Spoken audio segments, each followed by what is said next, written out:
a motion to adjourn trial indefinitely. What does that mean? To adjourn trial indefinitely. Is it simply just to mean that this needs to end because he's unfit to stand trial?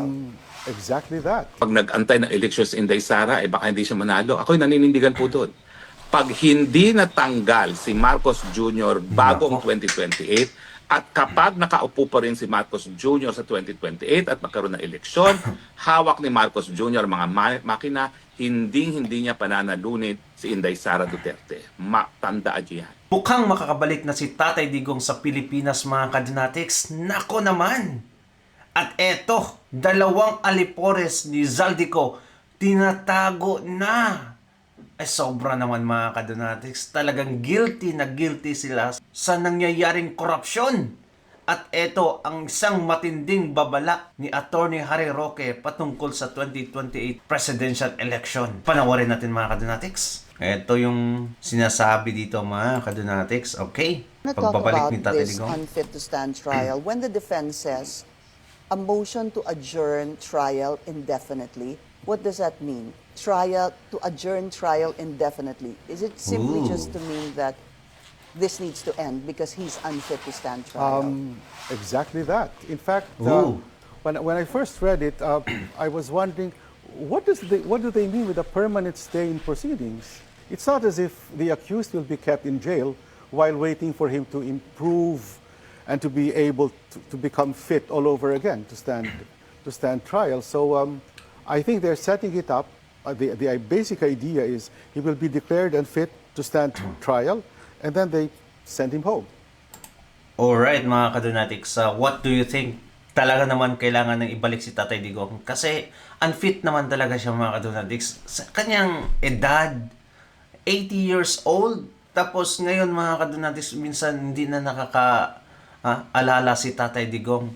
I think there would be a bigger chances, mga kadonatics, na babalik si Tatay Digong sa Pilipinas as soon as possible.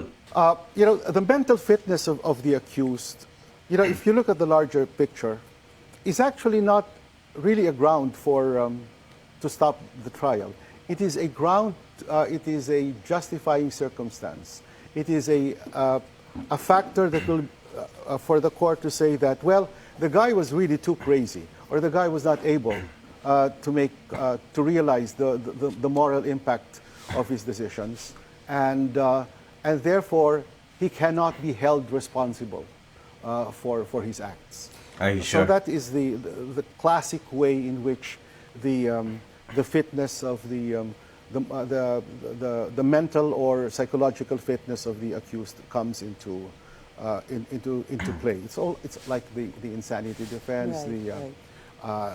Or in the Cambodia tribunals, for the Khmer Rouge accused, the two of the accused were already had a failing, memory, like some form of Cognitive decline, yeah. dementia.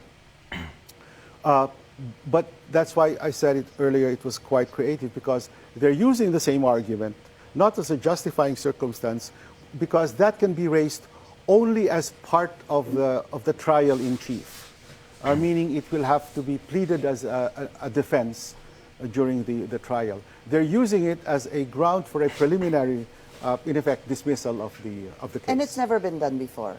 Never been done. I want to talk. Never been done, ha? But anyway, mga kadonatics, according sa kampo ni Tatay Digong, the only reason na hindi na pwedeng ipagpatuloy yung trial is talagang unfit siya as far as physical and mental are concerned, mga kadonatics. But the way he explained here is totally different. Pero let's see, kasi yun naman yung sinabit nila na resolution, mga kadonatics, na appeal para mapabalik si Tatay Digong. And God will definitely answer our prayer, mga kadonatics. At eto, babala ni Attorney Harry Roque, mga kadonatics. Nako naman, kakatakot. Panoorin natin, mga kadonatics. Pag nag-antay ng eleksyon si Inday Sara, baka hindi siya manalo. Ako'y naninindigan po doon.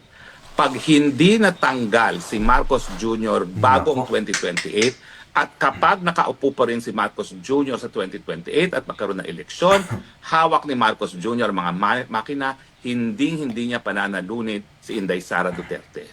Tandaan niyo yan. Kaya nga kinakailangan ngayon pa lang sisantihin na si Marcos Jr. para ang makina nasa kamay ng isang patas na COMELEC. Kinakailangan baguhin din ang komposisyon ng COMELEC kung nais natin na isang malinis na eleksyon. Nakita nyo naman talaga COMELEC ginagamit bilang sandata laban sa mga kalaban sa politika. O paano tayo mananalo niyan sa 2028 kung di matanggal si Marcos? Ulitin ko po ha, kapag nandyan si Marcos at siyang nagkokontrol sa makina ng eleksyon, hindi niya pananalunin si Inday Sara Duterte. Kapag nag-antay na Nakakatakot mga kadonatics. And what do you think? Comment down below mga kadonatics kung agree kayo sa sinabi ni Attorney Harry Roque. In some way mga kadonatics, it could happen. Because, tota nitong si Marcos Jr., itong si Comelec Garcia na talaga naman mga kadonatics pag kampo ng mga Duterte, hindi pinaupo kahit na nanalo. Isa na yan sa mga dahilan mga kadonatics kung bakit hindi mananalo si Inday Sara Duterte come 2028 presidential election. What other reasons mga kadonatics? Comment down below. Of course, pag hindi talaga patalsik si Marcos, ay gagawin niya ang lahat para hindi makabalik yung mga Duterte. Kasi alam niya mga kadonatics, magbabayad yung mga Marcoses at Romualdez. Lahat ng mga kalaban ni Inday Sara Duterte or sa mga Duterte in general, magbabayad talaga pag makabalik si Inday Sara Duterte. But, my hope mga kadonatics is just so huge na makakaupo talaga si Inday Sara Duterte. Bakit? First mga kadonatics, our prayers are strong enough for our nation. Ay talagang naman hindi pababayaan ng Panginoon na mangyayari ulit mga kadonatics ang nangyayari ngayon. Talagang iluklok ng Panginoon ang mga Duterte through our prayers mga kadonatics. Secondly, matatakot yan sila mga kadonatics na mandaya during election time kasi alam na kung anong mangyayari. Alam na anong mangyayari mga kadonatics. This gonna be the end of the Philippines kung dayain nila si Inday Sara Duterte. Itong Dilawan at Pinklawan at mga loyalists, that time they will be united against the Duterte. Para lang mangyayari mga kadonatics, the third coming na lahat ng mga masasamang tao sa buong mundo mga kadonatics will be united against God to try to dethrone God in the New Jerusalem that will be coming here mga kadonatics. Kung basahin niyo yung Biblia, sa third coming, all Satan agencies will be resurrected. And then they will form a coup, mga kadonatics. Talagang girahin nila yung Jerusalem, the New Jerusalem. Tapos anong mangyari? There will be fire, rain of fire, mga kadonatics, that will consume them forever. Ganyan talaga ang mangyayari. Ito mga kadonatics, our last video for this video. Dalawang alipores ni Zaldico tinatago na ngayon. Tinatago na umano ang dalawang executive assistant at sinasabing tagabilang ng pera ni resigned Congressman Zaldico. Ang isa sa kanila nasa bansang Chile na raw ayon kay Senador Rodante Marcoleta. May bago ring banat si Marcoleta laban kay Senate President Pro Tempore Panfilo Lacson. Bakit wala mang mag-isip sa kanila na tawagin yung dalawa? Bakit ang pinipilit ni Gisain si Gutesa? Ito ang banat ni Senador Rodante Marcoleta sa mga kumukwestiyon sa kredibilidad ng kanyang surprise witness na si Orly Gutesa. Sa On Point ng Bilyonaryo News Channel, dapat anyay busisiin na lang ang mga aligasyon ng dating Marine laban kina John Paul Estrada at Mark Teksay. Sila umano ang mga executive assistant ni Zaldico na tumatanggap daw ng mga perang ipinapadala sa nag-resign na kongresista. Ang balita ngayon, iniipit na rin yung dalawa. Nasaan nga po ba itong dalawang ito? Tinago na raw yung dalawa. Ang balita, itong dalawang, hindi ko alam kung yung Mark Teksay kung nasaan, pero yung John Paul Estrada nandun daw sa Chile at binabantayan. Giit ni Marcoleta, dapat na agad sinecure sina Estrada at Teksay. Tumagal kami. Halos, nung lumabas si Gutesa, hininto nila. Nag-resign ang chairman, pagkatapos nag-adjourn kami. Pwede naman kasing mag-hearing, Miss Corina. Dapat tinawag din nila si Congressman Eric Yap. Wait lang mga kadonatics. Ito talagang si Lacson, no? Wala talagang silbi. Parisen-risen tapos babalik lang pala. Be a man of word. What the heck mga kadonatics? Hindi rin ikinatuwa ni Marcoleta ang pagsilip umano ni Senate President Pro Tempore Panfilo Yeah. Lacson sa CCTV footage ni Gutesa habang nasa kanyang opisina. Kasi nawawala si Gutesa mga kadonatics. Hindi mahagilap. Ngayon, hahanapin niya sa loob ng Senado. Pagkabugok talaga na Senator Ping Chairman. even monitored the CCTV na-interview siya somewhere. Sabi niya, pinakuha ko yung CCTV and I saw that Gutesa was fetched from the guards area at 8:27 and he was whisked into the office of Senator Marcoleta. Pagkatapos noon, after 30 minutes yata to about 1 hour, sabi niya, dinala siya sa lugar na kung saan yung mga maghihiring. Kaya tinatanong ko lang, mas a chairman of the Blue Ribbon Committee, tingnan pa niya sa CCTV kung sino yung pumupunta sa mga opisina namin. Can I also do the same to him? Like, I want to see on a daily basis who are the people, who are the personages coming to his office. Baka hindi rin niya na mabutihin. So you took offense. I took offense because I don't think this is the job of a senator.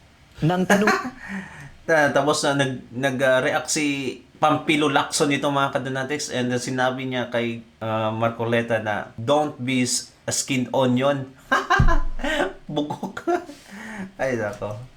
naman kung nasaan si Gutesa, ito ang naging sagot ng senador.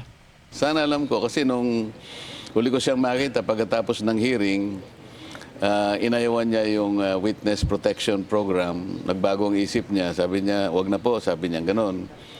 I can take care of myself. Hindi naman imposible na maaaring people are working on him para lamang mag-iba siya ng statement.